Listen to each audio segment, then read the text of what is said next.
Hey, I'm India Monae, real estate investor, educator, and founder of Landover Labels. And welcome back.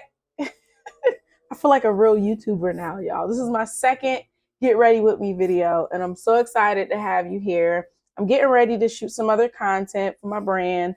But I figured, why not jump on YouTube and talk to you about one of the number one questions that I get in my DMs, via email, or even just friends that are around me. Literally, like one of my good friends texted me this yesterday.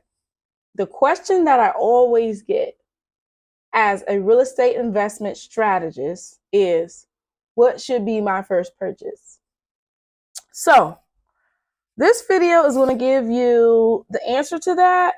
And the way that I'm going to answer that is by giving my personal testimony about how I got started and how I wish I would have started differently, right? I'm not going to say a huge mistake, right? Because I'm doing pretty okay in real estate, but I made a mistake because I didn't have the guidance that y'all got with me. So I'm going to tell the story. It's going to answer the question, which should be my first investment. And yeah, thank y'all for tuning in. Oh, wait, I got to say this. Like, comment, subscribe. Am I missing anything? Share. Like, comment, subscribe, and share. I'm new to this YouTube thing, but I'm so happy to be here. So share and subscribe.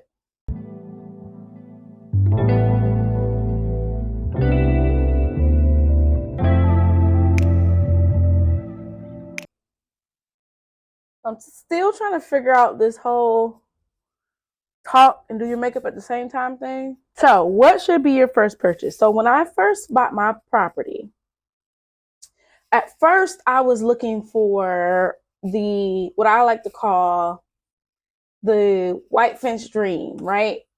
White picket fence, huge yard, like, all of the things that we envision when we start our investment journey or when we just think about buying a house, period, right?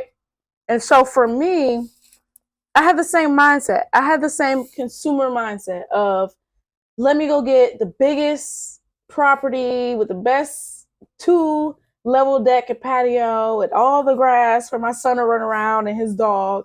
And so what I realized was, this 5,000 square foot, this is a real story, y'all. This 5,000 square foot property that I was looking into buying, I literally had it inspected, walked through. It was 5,000 square foot. It had a theater. It had a double deck, huge yard. It had columns. That's still my dream, right? So I'm not here to trump your dreams, right?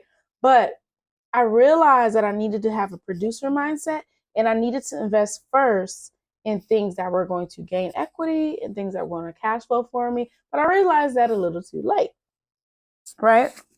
So I did buy my personal home first, which Landover Labels does not advise. And the reason being, or if you do buy your personal home first, you want it to be a 4-unit, fourplex, 4-unit property, 4-door property. And the reason why is because the FHA loan is one of the best loan products for you if you're getting started on your investment journey. And the down payment is really low. It's 3.5%. And they lend up to 4 doors. So if you're looking to buy a property, and you could either buy one single family home that you're going to be liable for, right? So we're looking at assets versus liabilities. When you buy your personal home, you're liable for the payment. For me and Landover Labels, that's a liability. It's not an asset. I consider properties assets when they're cash flowing more than their debt, right? So if you bought the property for you to live in, which means you're not renting it out long term, you're not making money on Airbnb or using it for content or etc., then you're liable for the payment. It's a liability. So I bought my first purchase. I invested in my personal home first. And, while the property did gain great equity, I was strategic and I pulled back from the 5,000 square foot home because it was in an area that was not increasing equity. The values were kind of like just stable. And I know that we need equity. Equity is how we scale our portfolios. equity is how we get to 7 and 8 figure portfolios, right? So I will say I did make a better decision, and I bought a condo, which was a lot smaller, y'all. I went from 5,000 square feet to 1,300 square feet for me and my son. But I bought it in an area that I knew was upcoming, right? So you want to make sure you're always purchasing in areas that are going to increase in value. So that's one way. But another thing is, what if I, instead of investing in one door condo, what if I had went with the 4 units that I could get with the FHA loan, right? So this is why this should be your first investment. The problem with this is if you live in bigger cities or certain areas, everybody can't get access to fourplexes because they go fast. Like they hit the market, they're gone, right? But I could have at least went down to a triplex or a duplex. Like one of my students, Camille, in New Jersey, she bought a duplex. And so the duplex gives you the opportunity to live in one side and cash flow on the other side, right? So doesn't it make more sense to invest into something that you're able to make money from first, right? So again, when you're starting your investment journey, you want a very solid foundation. A big part of that foundation is mindset and thinking like a producer. So at our Land Over Label seminars, we always start with mindset because mindset is the foundation of investing, right? So my mindset was still that of a consumer. Even though I did make a better decision, let me tell you why. A trait of a consumer is impulsive and emotional, right? Versus producers' traits, they are logical, right? And strategic. That's complete opposites. And so if I was logical, I would have said, let me remove my emotions. I do want a big, huge yard for my son and the dog and the patio and the theater. But if I'm creating a foundation to continue to be able to continue to scale, I need to buy something that puts me in a position to do that, right? And so buying my first condo, although it did gain a ton of equity, I still was liable for the mortgage payment, right? And so when you got to pay a bill, I like to say the fastest way to create wealth is to alleviate your bills. We all got bills, right? But there really are so many ways to create streams of income that cover all of your expenses, right? So when you become a producer, you're always thinking like, instead of, hey, that new bag just dropped, I need to go get it. You're thinking, how can I create an income stream or how can I create some extra cash flow to afford that bag so that it doesn't touch my money, right? And so what happened was I invested in my personal home first. Love the property, but it never cash flowed for me, right? So y'all, I'll break this down in my free course. It's at landoverlabels.com. And I think it's called What Should Be My First Investment. But I literally use my whiteboard. And y'all know when I bring up my whiteboard, I mean business. But I use my whiteboard and I draw a house, and I ain't no artist, but I draw 2 properties and I show you, hey, if you were, instead of to move into this property and be liable for the payment, how about you move into a duplex or a tri or a fourplex and house hack and make money off of the other doors, or even if it's just one single family home, maybe make money off of the rooms. I know people that rent their rooms for the same amount of them as their mortgage, right? So that alleviates them of having a mortgage payment. So the money that they have, they can invest in other things, right? And so the reason why I say your investment property should come first is because why wouldn't you want to cash flow on an asset instead of being liable? Now, some people say, well, you got to live somewhere. Great point. But in most cities, in many cases, especially Atlanta, where we are, a lot of times your mortgage is going to be even less than your rent, or you're going to be breaking even, right? So if you get a renter that comes in, at least you have somebody buying your asset for you, right? So let's just say if you bought a $200,000 property, the mortgage on $200,000 is about $1,500, right? Would you say in your city a 2-bedroom apartment is more than $1,500? I know that I could probably get at least $2,500 for my 2-bedroom, right? So that $2,500 from the renter would pay my mortgage and still leave me with $1,000 to do what?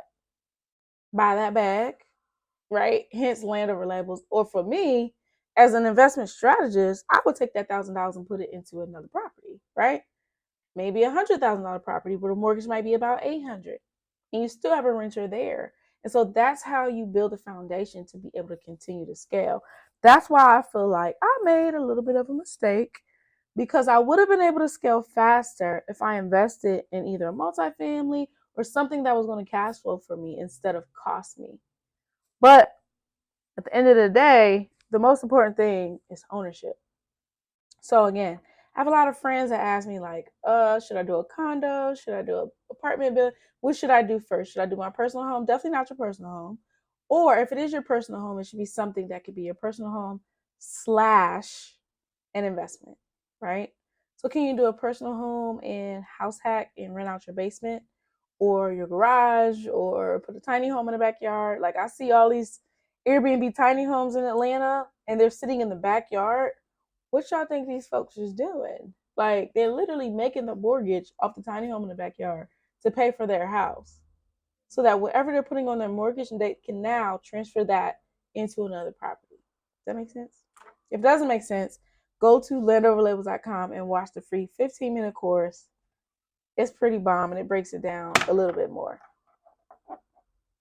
So let's go back to the FHA loan, right? So if it's your first time buying a property, there's a few requirements to the FHA loan. It must be owner occupant.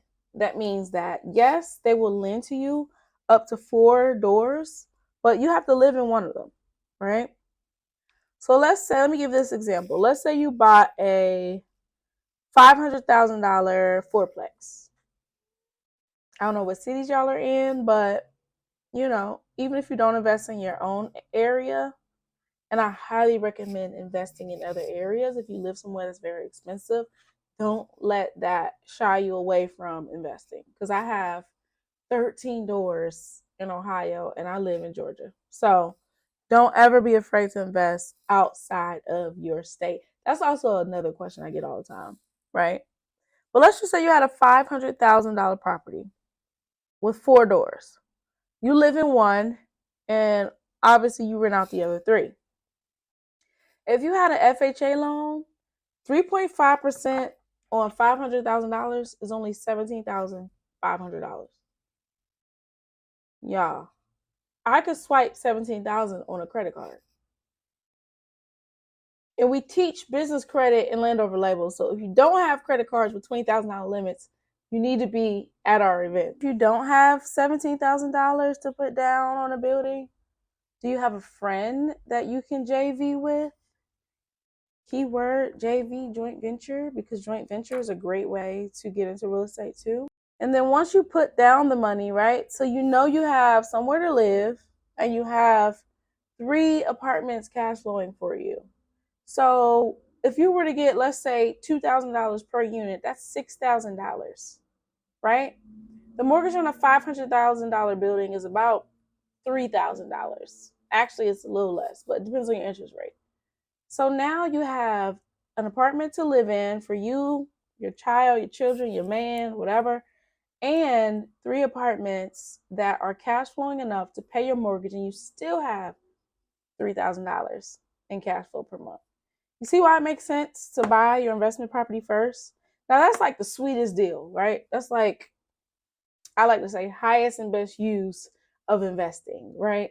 But everybody's not in areas where there are fourplexes. But imagine if you were able to do it with a triplex or a duplex, or even just a single family home where you can house hack the basement and charge a renter for renting out your basement. And maybe they'll pay you $1,500 a month, which is enough to cover your mortgage on a $200,000 property. Does that make sense? What I want y'all to do, and I ask everybody in my seminars to do this, sometimes I do, right? If you ain't scared, I want you to calculate everything you're paying in rent over 12 months and drop it in the comments. What is that amount? Then calculate the amount of rent that you've spent over the past 5 years. And don't even drop it in the comments, but just think about it. Just reflect on it. Because most times our renters, and I'm saying this from the position of a landlord. Our renters are buying our properties for us. Our renters are buying our assets. As renters, we are building portfolios for landlords, for these people, right? And so I just want us to shift our mindset. Again, mindset is a foundation to investing. And so I've rented for a majority of my life. And when I literally thought about how much I rented, the last townhouse that I had, how much rent I spent, I bought his property for him. You know how I know? Because I Googled the address and I was able to look up how much he spent on the property. And I've had renters now as a landlord who have literally paid for my house and then moved out. So people say, oh, it's not a good time to invest. What? Doesn't make sense. It's always a good time to buy your own assets instead of buying assets for someone else's family, someone else's portfolio, someone else's legacy. So, yes, what should be your first purchase? An investment property. If you can't do a 4-unit or a 3-unit or a 2-unit, at least find yourself an investment property that's going to cash flow over the debt and you'll have an asset being paid for. Hey y'all, so this is the final look, but I'm so goofy. I totally forgot to turn the mic on. I'm such a rookie here. But if you love the video, please like, share, subscribe, and comment any questions you have, and we'll love to answer. Thanks for watching.